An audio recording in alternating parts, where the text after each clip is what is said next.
13/7/2021 मुरली आहे.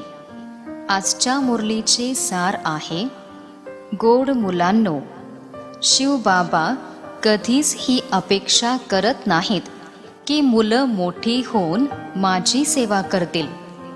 ते तर कधी वृद्ध होतच नाहीत. बाबाच निष्काम सेवाधारी आहेत. प्रश्न आहे, भोलेनाथ शिवबाबा आम्हा सर्व मुलांचे खूप मोठे ग्राहक आहेत. ह्याचे कारण काय? उत्तर, बाबा म्हणतात, मी एवढा भोळा ग्राहक आहे की जो तुमच्या सर्व जुन्या वस्तू खरेदी करतो आणि त्याच्या मोबदल्यात सर्व नवीन वस्तू देतो. तुम्ही म्हणता, बाबा, हे तन मन धन सर्व काही तुमचेच आहे. त्याऐवजी तुम्हाला सुंदर देहाची प्राप्ती होते आणि भरपूर धन मिळते. गीत आहे, भोलेनाथ से निराला और कोई नहीं, म्हणजे भोलेनाथ पेक्षा निराळे दुसरे कोणी नाही. ओम शांती. हे गीत भक्ती मार्गामध्ये गायन केले जाते. जी काही गाणी आहेत ती सर्व भक्ती मार्गाचीच आहेत. त्यांचा अर्थ पण बाबा समजावतात की भोलेनाथ कोणाला म्हटले जाते. देवतांना भोलेनाथ म्हणत नाहीत.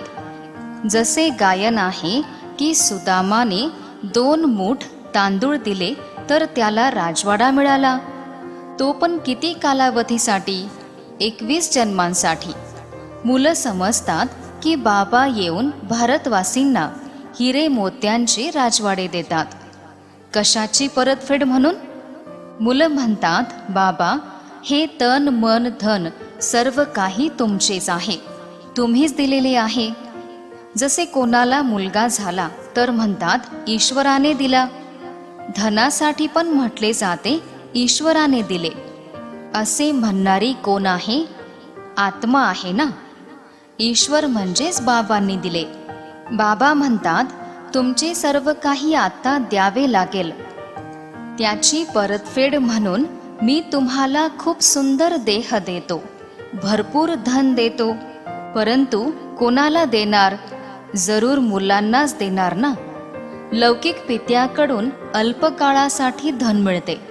बेहदच्या पित्याकडून आपल्याला बेहदचा वारसा मिळतो. बाबा समजावतात, ज्ञान आणि भक्तीमध्ये दिवस रात्र एवढा फरक आहे. भक्तीमध्ये अल्पकाळासाठी प्राप्ती होते. धन आहे तर सुख आहे. धनाशिवाय मनुष्य किती दुःखी होतात. मुलं जाणतात, बाबा आपल्याला आता अथाह म्हणजे अनंत धन देतात, म्हणून आनंद होतो.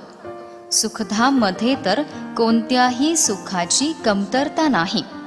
प्रत्येकाला आपापली राजधानी आहे. त्याला पवित्र गृहस्थाश्रम म्हटले जाते. तर बाबा किती भोळे आहेत. काय घेतात आणि काय देतात.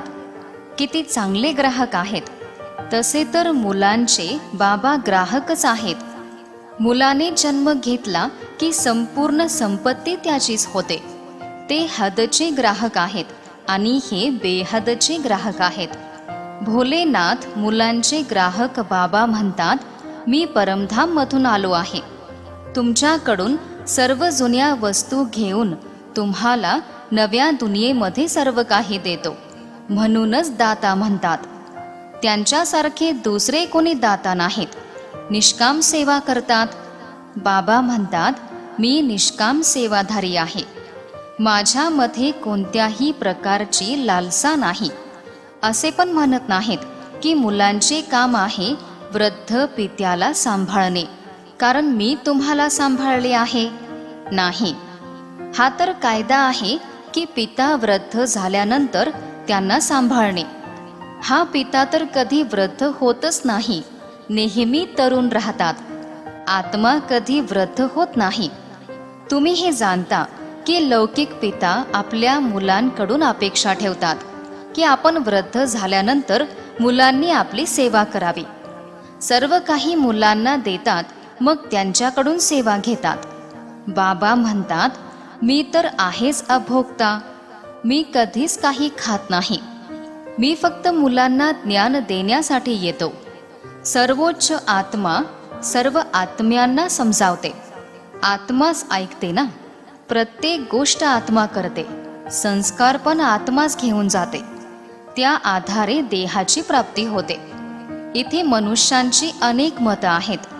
काही जण म्हणतात की आत्माच परमात्मा आहे. त्यावर काही लेपछेप लागत नाही. आत्मा निर्लेप आहे असे म्हणतात. आत्मा जर निर्लेप असली असती तर पाप आत्मा, पुण्य आत्मा असे का म्हटले असते? आत्मा निर्लेप असली असती तर असेच म्हटले जाईल, पाप शरीर, पुण्य शरीर. आता तुम्ही जाणता की सर्व आत्म्यांचे आत्मिक पिता ब्रह्माच्या देहाद्वारे आम्हा आत्म्यांना शिकवत आहेत. आत्म्याला पण बोलावतात ना. असे म्हणतात की आमच्या पित्याची आत्मा आली. खाद्यपदार्थांची चव घेतली. आत्माच चव घेते. बाबा तर असे कधी म्हणणार नाहीत. ते तर अभोक्ता आहेत. ब्राह्मणांना खाऊ घालतात, त्यांच्यामध्ये आत्मा येते. कुठेतरी बसणार ना.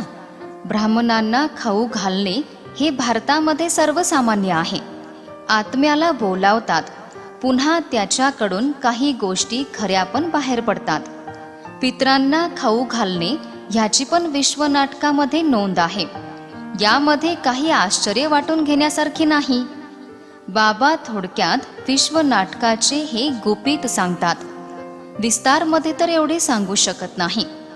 प्रत्येक गोष्ट समजावून सांगण्यातच वर्ष लागेल. तुम्हा मुलांना अगदी सहज ज्ञान मिळते. गायन पण केले जाते, हे पतित पावन या, येऊन आम्हाला पावन बनवा. त्यांचे नावच पतित पावन आहे. ब्रह्मा, विष्णू, शंकर ह्यांना पतित पावन म्हणत नाहीत.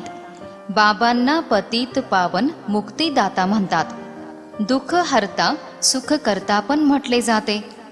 ते निराकार आहेत.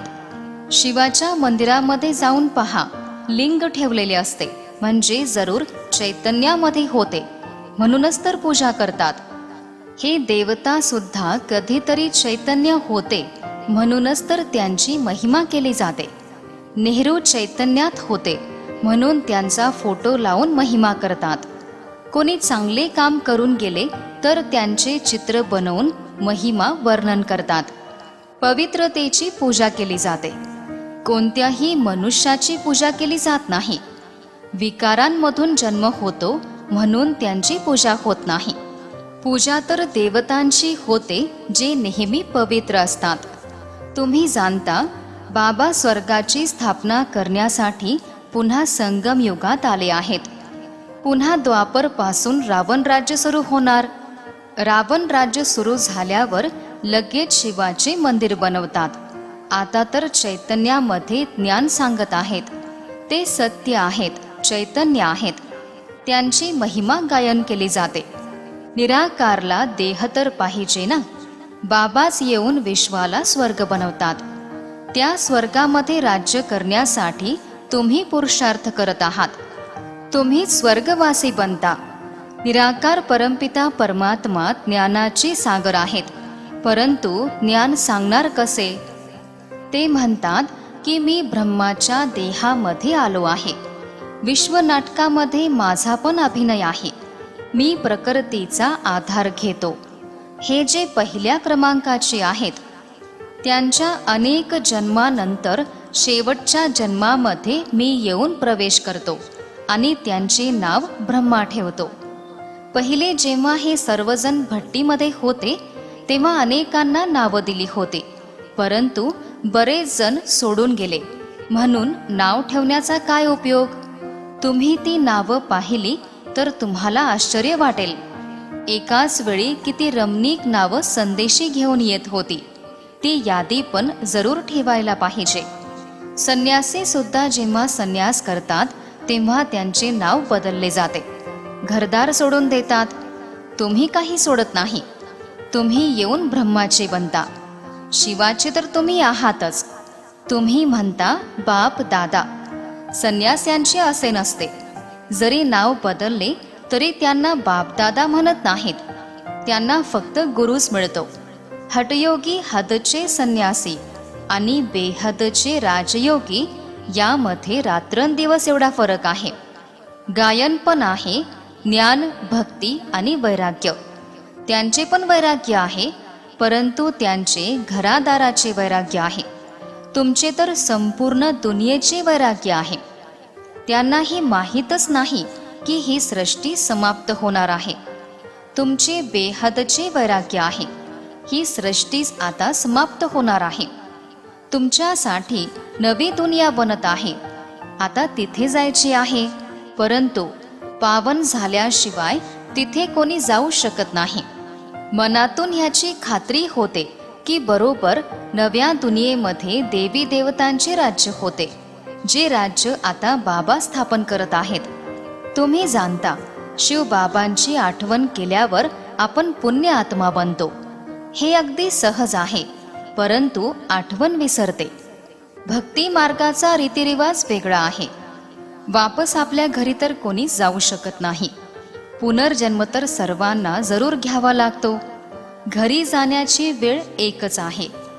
अमुकला मोक्ष प्राप्त झाला असे म्हणणे म्हणजे थापा मारण्यासारखे आहे. बाबा म्हणतात, कोणतीही आत्मा मध्येच घरी वापस जाऊ शकत नाही, म्हणजे परमधामला जाऊ शकत नाही. तसे झाले तर संपूर्ण विश्व नाटकातील खेळ बिघडून जाईल. प्रत्येकाला सतो रजो तमो मध्ये जरूर यायचेच आहे. मोक्षप्राप्तीसाठी बरेच येतात, परंतु त्यांना समजावले जाते की मोक्ष मिळत नाही. हे तर अनादी बनलेले नाटक आहे. हे कधीच बदलत नाही. जसे एखादी माशी उडाली तर पुन्हा 5000 वर्षांनी ती माशी अशीच उडून जाईल. हे तर जाणता की बाबा किती भोळे आहेत. पतित पावन बाबा आपल्या परमधाम मधून इथे अभिनय करण्यासाठी येतात. ते समजावतात की हे विश्व नाटक कसे बनलेले आहे. यामध्ये मुख्य कोण कोण आहेत. असे म्हणतात, ह्या दुनियेमध्ये सर्वात श्रीमंत कोण आहेत. त्यामध्ये क्रमानुसार नावं सांगतात. तुम्ही जाणता सर्वात जास्त श्रीमंत कोण आहे. ते लोक म्हणतील अमेरिका, परंतु तुम्ही जाणता की स्वर्गामध्ये सर्वात जास्त श्रीमंत लक्ष्मीनारायण बनतात. तुम्ही भविष्यासाठी सर्वात जास्त श्रीमंत बनण्यासाठी पुरुषार्थ करता. ही स्पर्धा आहे.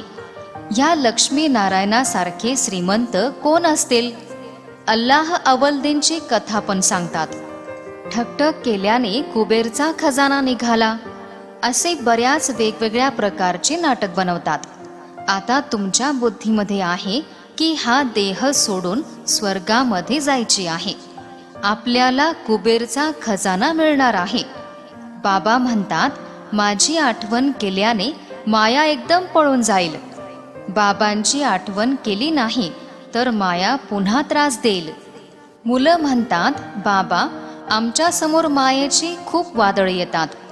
तर बाबा म्हणतात, ठीक आहे, बाबांची खूप प्रेमाने आठवण करा तर मनातील वादळ निघून जातील. बाकी हे नाटक इत्यादी बसून बनवलेले आहेत. गोष्टी तर काहीच नाहीत. बाबा किती सहज ऐकवतात. ते सांगतात, फक्त बाबांची आठवण करा तर तुमच्यामध्ये जी अशुद्धता आहे ती निघून जाईल. बाकी दुसरा कोणताच त्रास देत नाहीत. आत्मा जी पवित्र खऱ्या सोन्यासारखी होती ती आता खोटी अशुद्ध झाली आहे. पुन्हा आठवण रूपी अग्नीद्वारे खरी बनणार. अग्नीमध्ये घातल्याशिवाय सोने शुद्ध होत नाही. ह्याला पण योग अग्नी म्हणतात. ही बाबांची आठवण आहे.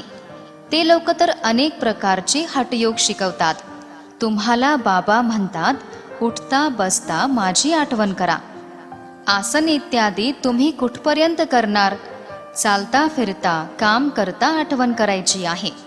जरी आजारी झाले तरी झोपून सुद्धा बाबांची आठवण करू शकता. बाबांची आठवण करा आणि चक्र फिरवत राहा, बस. त्यांनी तर लिहिले आहे, गंगेचा किनारा असावा, मुखामध्ये अमृत असावे. गंगेच्या किनारी गंगाजल मिळते म्हणून मनुष्य हरिद्वारमध्ये जाऊन बसतात. बाबा म्हणतात, तुम्ही कुठे पण बसले किंवा आजारी असले तरी सुद्धा बाबांची आठवण करा आणि स्वदर्शन चक्र फिरवा. तेव्हा देहातून प्राण निघावा ही प्रॅक्टिस करावी लागेल. भक्ती मार्गाच्या कर्मकांडामध्ये आणि ज्ञान मार्गामध्ये रात्रंदिवस एवढा फरक आहे. बाबांच्या आठवणीने तुम्ही स्वर्गाचे मालक बनता. ते तर युद्ध करणाऱ्यांना म्हणतात की जे युद्धाच्या मैदानावर मृत्यू प्राप्त करतील त्यांना स्वर्ग प्राप्त होईल. खरे तर हे युद्ध आहे. त्यांनी कौरव पांडवांचे युद्ध दाखवले आहे. महाभारत युद्ध झाले. पुन्हा काय झाले? परिणाम काहीच नाही. अगदी अज्ञानाचा अंधार आहे. काहीही समजत नाहीत. म्हणून अज्ञान अंधार म्हटले जाते. बाबा प्रकाश देण्यासाठी पुन्हा आले आहेत. त्यांना ज्ञानाचे सागर, ज्ञान संपन्न म्हटले जाते. आता तुम्हाला संपूर्ण ज्ञान प्राप्त होते. ते मूलवतन आहे जिथे तुम्ही आत्मे राहता. त्याला ब्रह्मांड पण म्हटले जाते. इथे रुद्र यज्ञ रचतात तर बाबांसोबत तुम्हा आत्म्यांची पण पूजा करतात. कारण तुम्ही अनेकांचे कल्याण करता. बाबांसोबत तुम्ही भारताची खास आणि बाकी सर्व दुनियेची आत्मिक सेवा करता. म्हणून बाबांसोबत तुम्हा मुलांची सुद्धा पूजा होते. अच्छा, गोड गोड फार फार वर्षांनी भेटलेल्या मुलांप्रती मातपिता बाप दादांची प्रेमपूर्ण आठवण आणि सुप्रभात. आत्मिक पित्याचा आत्मिक मुलांना नमस्ते. आत्मिक मुलांचाही आत्मिक पित्यांना नमस्ते. धारणेसाठी मुख्य सारांश आहे. पहिला सारांश, मायेच्या वादळांना पळवून लावण्यासाठी बाबांची खूप प्रेमाने आठवण करायची आहे. आत्म्याला योग अग्नीद्वारे शुद्ध सोने बनवायचे आहे. दुसरा सारांश, बेहदचे वैरागी बनून ह्या जुन्या दुनियेला विसरायची आहे. दुनिया बदलत आहे. नव्या दुनियेमध्ये जायचे आहे. म्हणून जुन्या दुनियेचा संन्यास करायचा आहे. आजचे वरदान आहे, ज्ञानाच्या मुद्द्यांची रोज रोज पुनरावृत्ती करून समाधान स्वरूप बनणारे बेगमपूरचे बादशाह भव. विस्तार आहे, ज्ञानाचे मुद्दे जे डायरीमध्ये किंवा बुद्धीमध्ये राहतील त्यांची रोज पुनरावृत्ती करून अनुभवामध्ये आणा. म्हणजे कोणत्याही प्रकारच्या समस्येचे समाधान सहज करू शकणार. कधी पण व्यर्थ संकल्पांच्या हातोड्याने समस्येच्या दगडांना तोडत बसण्यामध्ये वेळ घालवू नका. विश्वनाटक ह्या शब्दाच्या स्मृतीने उंच उडी मारून पुढे जात राहा.